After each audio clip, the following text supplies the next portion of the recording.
હવે તો બાપુ મોબાઈલ એવા આવવાના, કોઈક મારવા આવતો છે તો મોબાઈલ કહે ભાગો ભાગો ભાગો ભાગો, ભાગીને રોડે સડશે તો એરો દેખાડશે, ન્યાલી તો ઓલા આવે આમ આમ આમ આમ.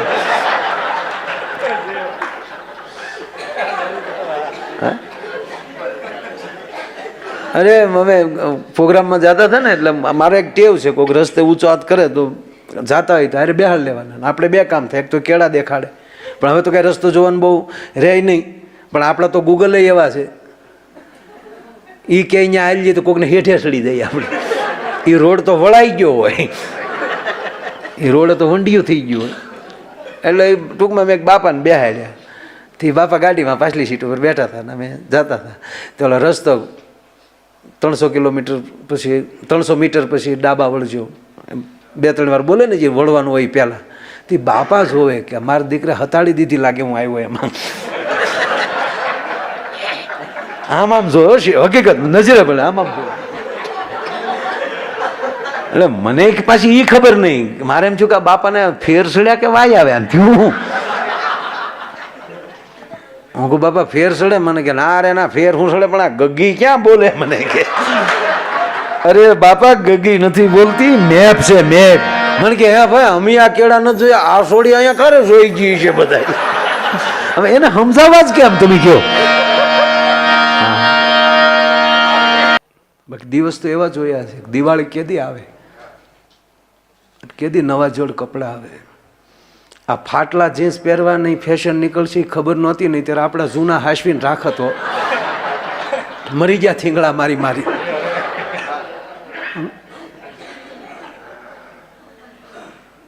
અરે બાબુ આ દેશના ભજન અને ગીત અને લોકગીતો એ વેદનામાંથી જ ઊભા થયા છે. ભજને પીડામાં લી. નરસિંહને ખબર, બાપુ આજ કીધું ને મારી હુંડી એ પીડા થઈ છે મારે, એ તું ત્યાં ક્યાં છો, તું તો સંભાળ. અને એક વાત નક્કી છે બાબુ, કે ભગવાનને કોઈ ગમે એટલી ગાળું દે ને ભગવાનને અસર ન થાય. બહુ સારી આજ વાત થઈ. ભગવાનને તમે ડાયરેક્ટ કહેશો, પણ એના ભક્તને ક્યાંક આહુડું પડે. આજ હિરણાક્ષની વાત આવી, એ જ પરિવારમાં એની જ પેઢીઓમાં વામનને 3.5 ડગલા ભરાવા પડ્યા છે. બલિ અને બલિની હાજરીમાં રાવણ અવતરી ચૂકેલો. જ્યાં સુધી તપ છે, તપ હશે ત્યાં સુધી અભિમાન ને ક્રોધ બે હશે. બહુ તપસી હશે ને, તપ કરવા વાળી વ્યક્તિઓ એ ક્રોધિત જોજો. અમુક મુનિઓના તમે પ્રવચન સાંભળો તો આમ જી કૂદ નાખતા હોય, ऐसा नहीं करेगा तो नरक में जाएगा.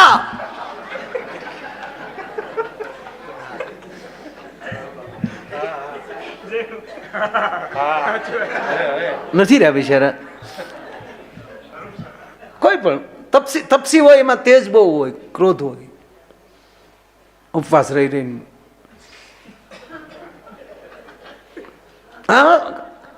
રાવણમાં તપ છે બાપુ, ભક્તિ નથી.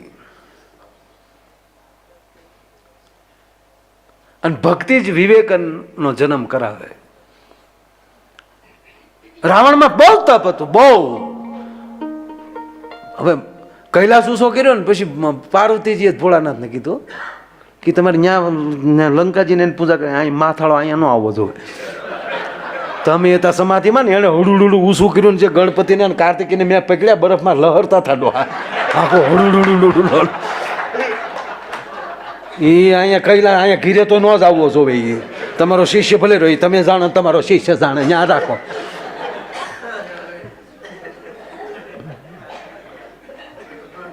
અને માતાજીએ જ કીધું કે વાયડો થશો ને જો ઊભું ન હળગાવું તો પાર્વતી નહીં.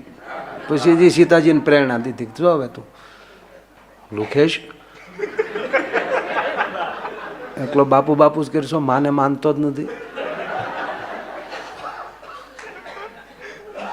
હવે કલ્પના કરો, મહાદેવ પોતે આવીને રાવણ સામે સમક્ષ રજૂ થઈ જાય ને કે હવે રાવણ હવે પૂજા કરી લે, પછી મારે કામ છે. બ્રહ્મા પૂછીને લેખ લખતા હોય.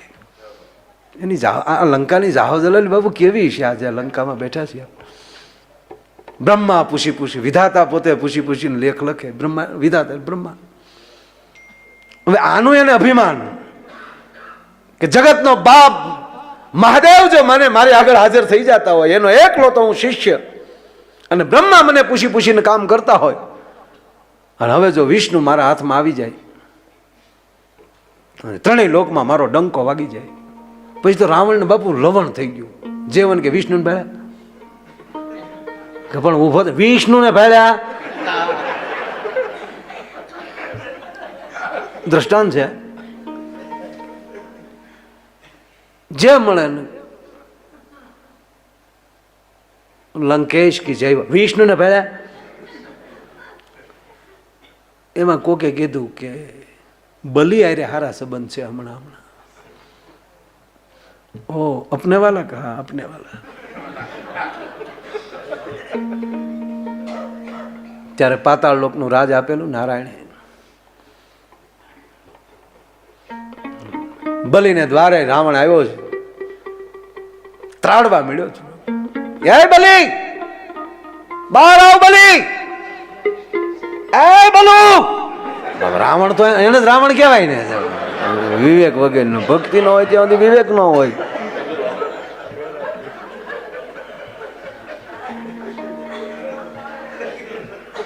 ભલે થરેરી ગયા. બલીનો ડેલી એની બારી ખોલીને બલીએ જોયું તો લંકેશ. સ્તુતિ મળ્યો કરો, આયે લંકેશ, પાતાળ લોકમાં તમારું શું સ્વાગત કરું? સ્વાગત નથી કરવું. મેં સાંભળ્યું છે તારે વિષ્ણુ હારે હારા સંબંધ. હમણાં હું ત્યાં દ્વારે જ રહેતા હતા, પણ મારી બેન લક્ષ્મી રાખડી બાંધીને છોડાવી ગઈ. બહુ સારા સંબંધ મારે. અત્યારે ક્યાં છે? પણ અંદર તો આવો, પાણી પીવો કે બેસવું નથી. વિષ્ણુ ક્યાં છે? આવો તો ખરા. નાઈ બલી, હું લંકેશ. મારી ભુજાઓની તાકાતની તને ખબર નથી. મારી 20 ભુજાઓથી મેં કૈલાસ ઊંચો કર્યો છે. પણ મહારાજ વાત તમારી સાચી. નાઈ, કૈલાસ ઊંચો કર્યો ત્યારે ખબર કેવું લાગતું? પોતે ને પોતે મળ્યો વખાણ કરવા કે મહારાજ વાત સાચી તમારી, અંદર તો પધારો. નાઈ નાઈ ભલે, એક વાર મને વિષ્ણુનું સરનામું આપી દે અને સોચરા નો કાઢી નાખું તો રાવણ નહીં. કે પણ અંદર તો આવ. હવે છે જ ક્રોધિત થયો ભલે. એ રાવણ, મહારાજ બલી સામે વાત તું કરે છો એનું તને ભાન હોવું જોઈએ. તું તો લંકુડીનો ખાલી ધણી છો, હું પૃથ્વીનો માલિક હતો, આ ધરતીનો માલિક હતો. તું કોની સામે વાત કરેશ? તું મહારાજ બલી સામે તું વાત કરેશ ને ક્યાર નો કહો છો વિષ્ણુ ક્યાં છે? તારે એને કાંઈ વાંધો નથી. મારે 3 પેઢીનું વેરાલ્યું આવતું હતું. મારા મોટા દાદાનો મારનારી છે, હરણાકશિપુને મારનારી છે. હું ગોતતો હતો તારી ઘોડે, પણ 3.5 ડગલામાં પૃથ્વી માપી લીધી, પામી ગયો. કે મારો દાદો પ્રહલાદ કહેતો છે ખોટું નહીં હોય. અને એ રાવણ 1/2 ડગલું પૃથ્વી ઘટી મારું મસ્તક આપ્યું મેં. અને જેવો મારા મસ્તક ઉપર એને પગ મૂક્યો અને જે તપથી નહોતું મળ્યું, જે મારી ભક્તિથી મારી તાકાતથી નહોતું મળ્યું, એની મને સ્મૃતિ થઈ. અને મારી જીભથી તેથી તળિયા ચાટતો થયો. હે નારાયણ, અમે તો અસુરના દીકરા છીએ, અમારા વાળે તને કાંટા ઘોડે લાગ્યા હોય તો નારાયણ મને માફ કરજે. હું જીભથી ત્યારથી બેહી ગયો છું અહીંયા. અને છતાં અભિમાન હોય તો અંદર આવી પેલા ડેલીની બારીમાં લઈ આમ રાવણ ત્રાહો થઈ. હવે આપ બધા સમજતા હશો કે 10 માથા ડેલીમાં ભટકાય એટલે 3. અને ઝાઝા માથા થઈ ગયા પછી ત્રાહા હાલે એને જ રાવણ કહેવાય. અંદર આવ્યો. એના દાદા વખતના, હિરણ્યકશિપુ વખતના દાદા બાપુ પટારા પડેલા. એમાં બલીને કીધું રાવણને કે આમાં એક પટારો ખોલ. અને પટારો ખોલ્યો. શું છે એમાં? એક ચક્ર પડ્યું છે ગોળ. બારું કાઢ બારું. કૈલાસ ઊંચો કર્યો ને તે હાથ નાખ્યો, ચક્ર હલ્યું નહીં. બીજો હાથ નાખ્યો, હાથની તાણ નહોતી છે ને.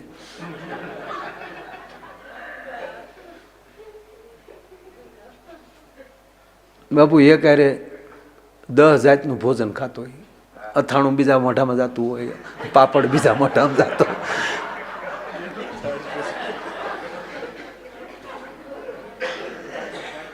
એવો લખણકૂટ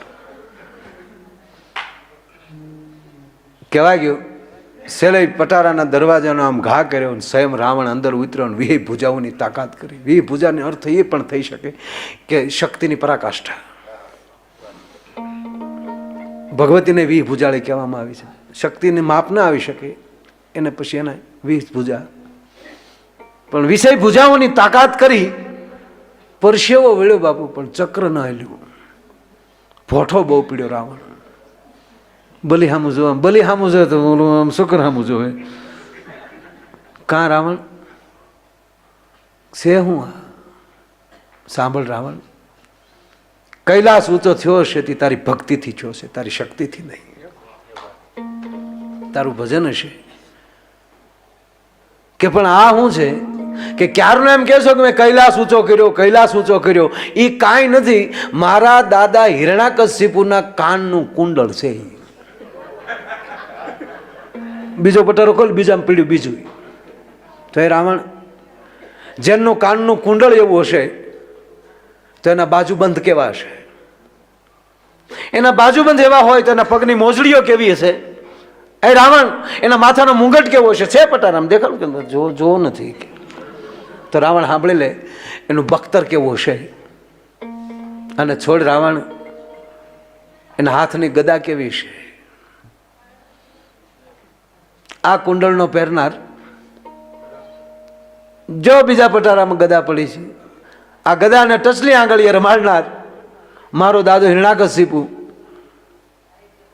રાવણ એટલું કહું કે તને જેટલું લાગે એટલું વિષ્ણુને ડાયરેક્ટ કહેવું હોય કહેજે, પણ એને ભક્તનું કોઈ દી નામ લેતો નહીં, નહીંતર રાહ જોવા ખોટી નહીં થાય.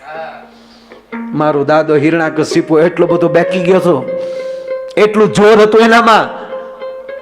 અને મારા દાદા પ્રહલાદને વૈશાખ 14 જીવદે જેથી થંભ ધગાવ્યો, તેથી મારો દાદો પ્રહલાદ રોતો હતો, પિતાજી પાછા ફરી જાઓ. કે નહીં બથ ભાઈ, મારો દાદો રોતા રોતા કહેતો હતો, પિતાજી હવે હદ થાય છે. અને કહેવા દે રાવણ, વૈશાખ 14 ને દિવસે મારા દાદા પ્રહલાદે બંધ એમ કહેવાય કે થંભને બંધ ભરી થંભ ફાટ્યો, એની અંદરથી નારાયણ પ્રગટ્યો. એ આ કુંડળનો પહેરનાર, આ બાજુબંધનો ધારણ કરનાર, આ બખ્તરનો પહેરનાર, આ એમ કહેવાય ગદાને ટચલી આગળ રમાડનાર, એને ઓડિયા પકડ્યો, પોતાના ખોળામાં નાખ્યો અને પોતાના આંગળાથી ચીરી અને હાલતો થઈ ગયો. તો આ માયલું તારામાં કઈ બળ ખરું? તે લંકા ભેગો થાય. અને માનવ બનીને આવે ને ત્યારે સાળો કરવો હોય તો કરજે, પણ એટલું કહું કે એના ભક્તનો તો સાળો કરતો જ નહીં, નહીં એનું આહુડું કોઈ દી નારાયણ જોઈ નથી શકતો.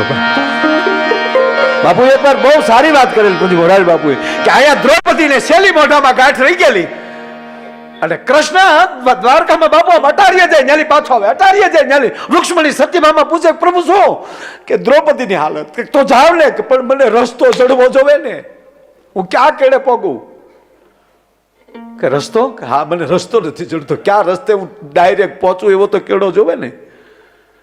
અને દ્રૌપદીની આંખમાં આહુડું. અને બાપુ જે લીટોથી હોઠે પગ્યો ને એ કૃષ્ણની માટે રનવે થઈ ગયો છો. ભલા માણા આહુડું હોઠે પગ્યું ને તાતો પગી ગયો ભલા માણા. હે